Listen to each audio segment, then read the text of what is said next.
श्री शिवाय नमस्तुभ्यम। हर हर महादेव। आइए भक्तजनों, भोले बाबा की कृपा से 25वें अध्याय का आनंद लेते हैं। नारद जी बोले, हे ब्रह्मा जी, अब आप मुझे शिव जी के उन चरित्रों के विषय में बताइए जिसमें उन्होंने दैत्यों को नष्ट किया। तब ब्रह्मा जी ने कहा, हे नारद, अब मैं तुम्हें शंखचूड़ के मारने का वृत्तांत बताता हूँ। शिव जी ने जिस उपाय से शंखचूड़ को मारा, उसको सुनने से शिव भक्ति अधिक उत्पन्न होती है। सबसे पहले मेरे पुत्र मरीचि से कश्यप उत्पन्न हुआ। उसको मेरे पुत्र दक्ष प्रजापति ने अपनी 13 पुत्रियां ब्याह दी, जिससे बहुत संतानें उत्पन्न हुई। मैं तुम्हारे समक्ष उनमें से केवल एक मनुष्य का इतिहास सुनाता हूँ, जो भक्ति की वृद्धि करता है तथा इच्छित फल को देने वाला है। कश्यप की स्त्री अत्यंत सुंदर एवं पतिव्रता थी। उसके 4 पुत्र उत्पन्न हुए, जो दैत्य तथा महाशक्तिशाली थे। उनमें से एक पुत्र विप्रचिति बहुत ही वीर एवं बलवान था। उसका एक पुत्र धम्ब था, जो विष्णु जी का परम भक्त एवं सेवक था। उसके कोई पुत्र उत्पन्न न होने से वह अपने बड़ों की इच्छा एवं विष्णु जी की आज्ञानुसार पुष्कर में तप करने चला गया तथा 1 लाख वर्षों तक इस हेतु कठिन तपस्या करता रहा, जिससे उसके कोई पुत्र उत्पन्न हो।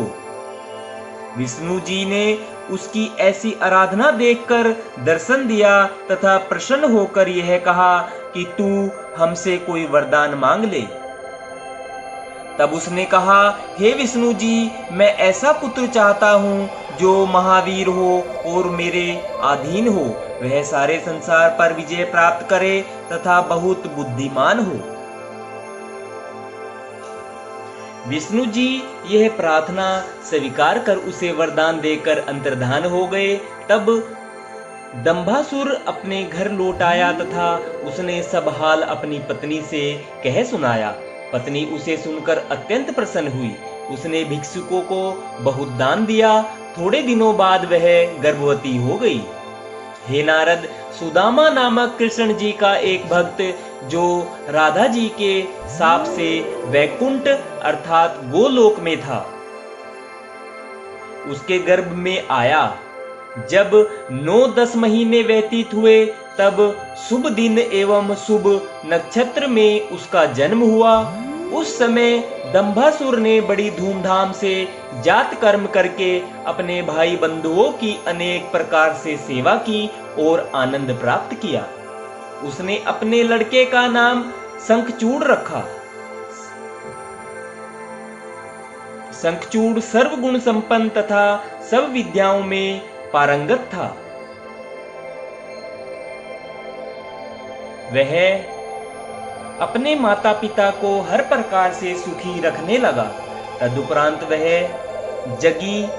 जगिसव्य से उपदेश लेकर तपस्या करने वन में गया तथा मेरे पाठ पूजन में ऐसा लीन रहा कि उसे देखकर मुझे बहुत प्रसन्नता हुई। इसलिए मैं उसे वरदान देने को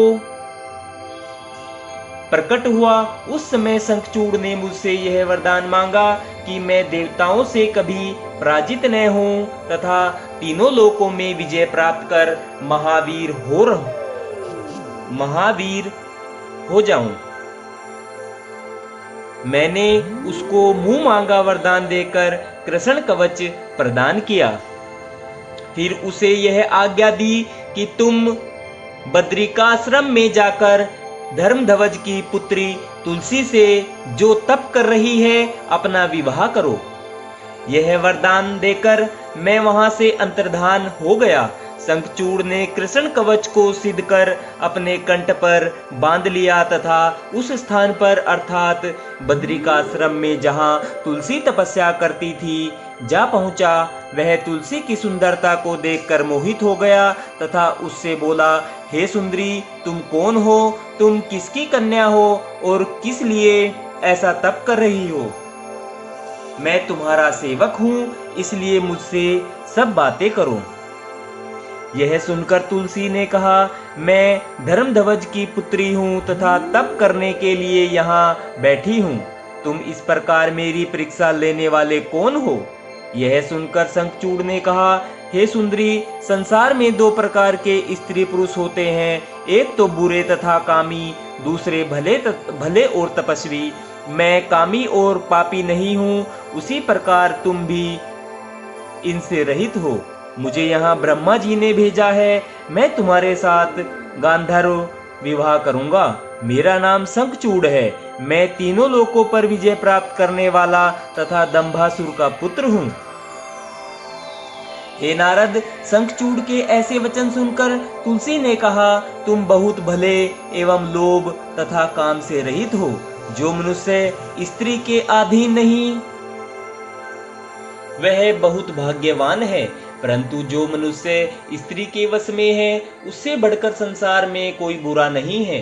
समस्त देवता, मुनि एवं पितर आदि स्त्री से घृणा करते हैं। स्त्रियों द्वारा दिए हुए पिंड पितरों को नहीं पहुँचते तथा उनके चढ़ाए हुए पुष्प देवता आदि स्वीकार नहीं करते। जिसका हृदय स्त्री के अधीन है उसका पूजा पाठ सब कुछ मिथ्या है और उसका जन्म भी मिथ्या है। हे नारद, इस प्रकार उन दोनों में बातें हो ही रही थी कि मैं उस स्थान पर पहुंचा तथा शंखचूड़ से बोला, हे शंखचूड़, तुम दोनों इस प्रकार वार्तालाप क्यों करते हो? शीघ्र ही गांधर्व विवाह क्यों नहीं करते? तुम दोनों एक ही वर्ण के हो। यह कहकर मैंने तुलसी को उसके कुल एवं जप तप का हाल कहकर शंखचूड़ से विवाह करने की आज्ञा दी तथा कहा कि शंखचूड़ विष्णु जी का परम भक्त है।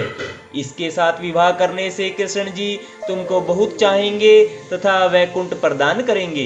यह कहकर मैं वहां से चला आया तथा उन दोनों ने मेरी आज्ञा अनुसार प्रसन्नता पूर्वक गांधर्व विवाह कर लिया। फिर शंखचूड़ तुलसी को लेकर अपने घर जा पहुंचा। वहां पहुंचकर उसने अपने माता पिता को प्रणाम किया और सब समाचार कह सुनाया। वे दोनों भी आनंदित हुए। पश्चात दंभासुर शंखचूड़ को राजकाज सौंपकर स्वयं तप करने चला गया। श्री शिवाय नमस्तुभ्यम। हर हर महादेव।